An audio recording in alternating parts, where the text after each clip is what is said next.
Assalamualaikum warahmatullahi wabarakatuh. Halo anak-anak semua.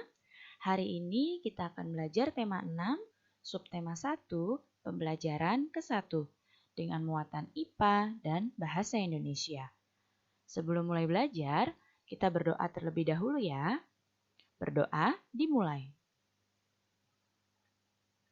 Berdoa selesai. Sudah siap untuk belajar hari ini? Kalau sudah siap, mari kita mulai belajarnya. Pertama-tama kita akan membahas muatan IPA. Sekarang coba kalian lihat ketiga gambar yang ada di hadapan kalian. Amati baik-baik ketiga gambar yang ada di hadapan kalian. Nah, coba setelah kalian mengamati, apakah persamaan dari ketiga gambar ini?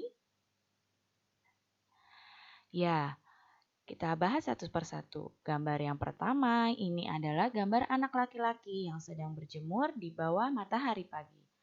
Gambar yang kedua adalah gambar ibu yang sedang menjemur pakaian. Dan gambar yang ketiga adalah gambar sedang memasak air.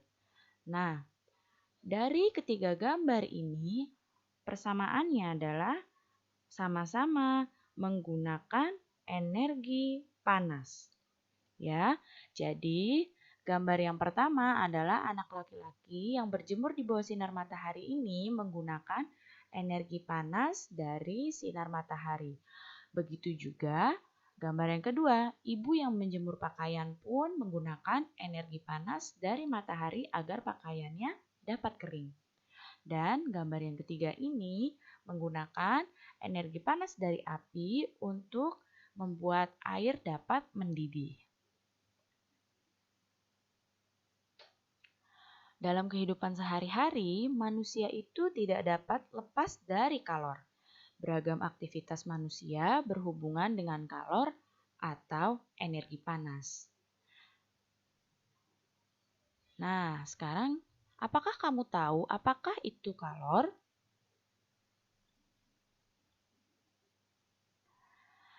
Panas atau kalor adalah energi yang berpindah akibat perbedaan suhu, ya.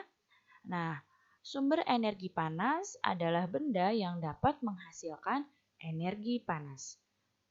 Apa saja sumber-sumber energi pada benda yang menghasilkan energi panas? Nah, sekarang diperhatikan baik-baik sumber energi panas. Sumber energi panas yang pertama adalah matahari. Nah, energi dari matahari diperlukan oleh tumbuhan hijau dalam proses pembuatan makanan yang disebut dengan fotosintesis. Nah, selain itu, energi matahari juga memiliki manfaat yang sangat besar. Contohnya seperti menghangatkan bumi. Nah, tanpa energi matahari, bumi akan sangat dingin.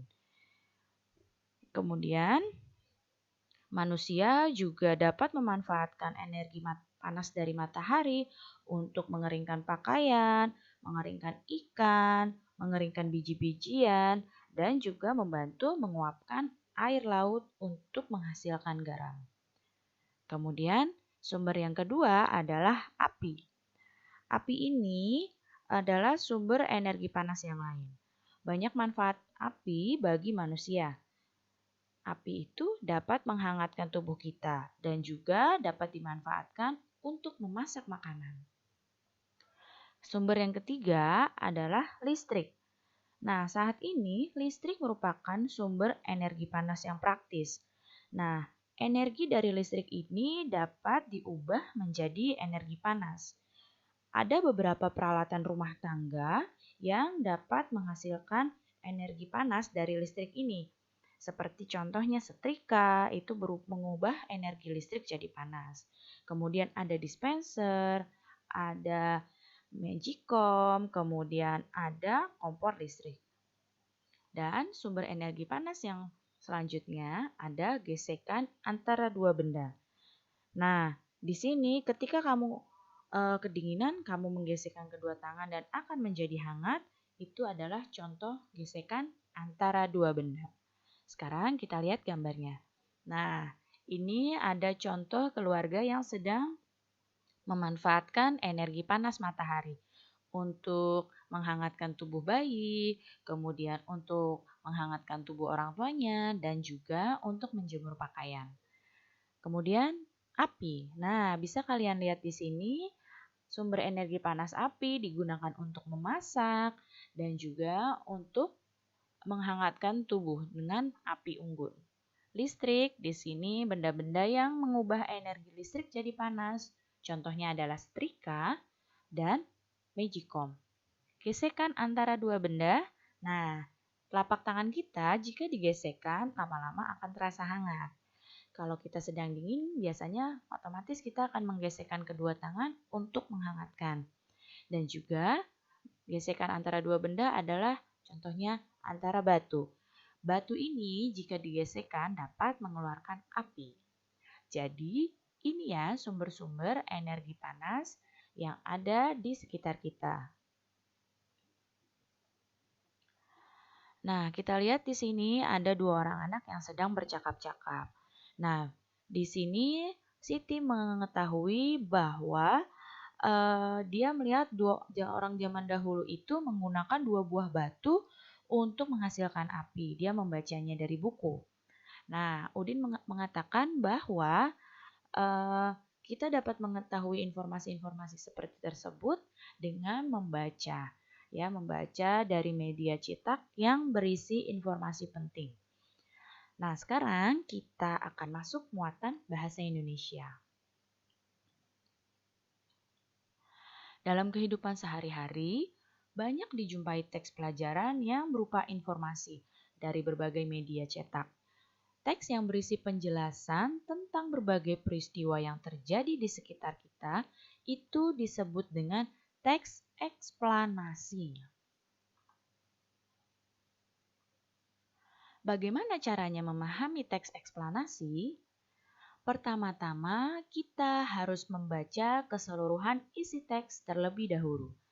Ya, kita baca keseluruhan isi teks dengan baik dan juga dengan cermat. Kemudian, setelah dibaca, kita tentukan kata-kata kunci di dalam teks yang dianggap penting. Setelah menentukan kata kunci, kamu bisa menjawab pertanyaan-pertanyaan yang berkaitan dengan teks untuk mendapatkan informasi dari teks tersebut.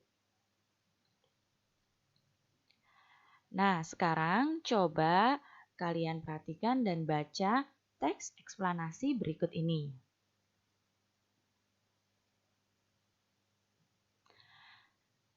Nah, setelah kalian baca, kalian tentukan kata kunci pada teks ini.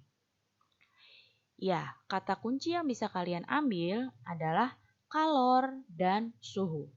Teks ini membahas tentang kalor dan juga suhu.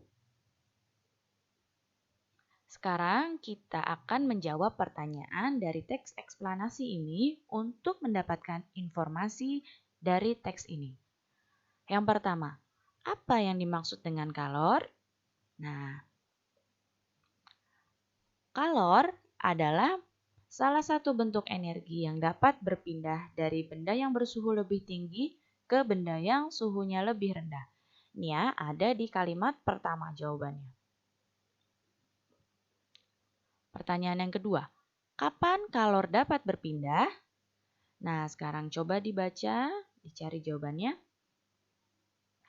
Ya, kalor dapat berpindah ketika terjadi kenaikan suhu dalam benda. Jadi, menentukan eksplanasi ini dapat menggunakan kata kunci dari teks dan juga dengan menjawab pertanyaan dari teks tersebut. Baik anak-anak, cukup sekian ya penjelasan Ibu kali ini. Mudah-mudahan kalian dapat paham dan mengerti. Terima kasih anak-anak semua, sampai jumpa lagi. Wassalamualaikum warahmatullahi wabarakatuh.